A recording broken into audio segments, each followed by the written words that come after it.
வணக்கம் மக்களே, இன்றைக்கி அம்மா ஒரு நல்ல ரெசிபியோடு வந்திருக்கேன். அது என்னென்னா உளுந்து, முழு உளுந்து, கருப்பு உளுந்து அவிச்சு தேங்காய் பூ போட்டு சீனி போட்டு உங்களுக்கு காட்ட போகிறேன்.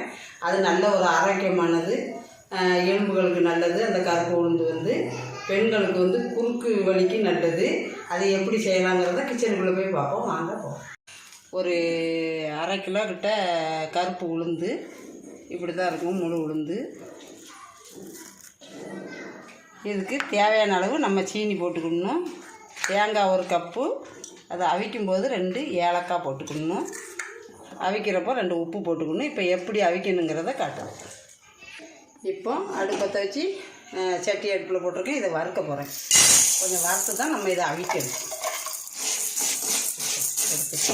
இப்போது வறுத்த உளுந்த இந்த மாதிரி 2-3 கழுவு கழுவி ஒரு 1/2 மணி நேரம் நம்ம ஊற வச்சுக்கிடணும். வறுத்த உளுந்து 1/2 மணி நேரம் ஊற வச்சு இப்படி இருக்கும். இதில் நம்ம அந்த உளுந்து மூங்க தண்ணி வைக்கணும். இந்த 2 ஏலக்காயை அதில் போடுதோம்.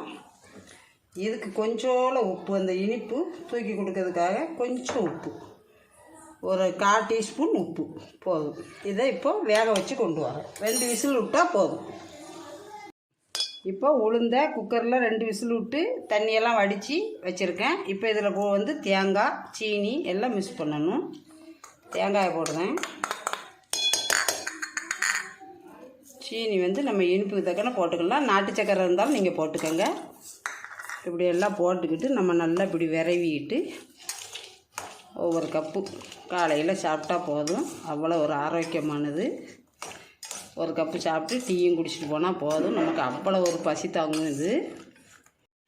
இப்போ முழு உளுந்து அவிச்சு சீனி போட்டு தேங்காய் போட்டு வச்சுருக்கேன். எப்படி இருக்குன்னு வீட்டில் செஞ்சு சாப்பிட்டு பார்த்துட்டு சொல்லுங்கள்.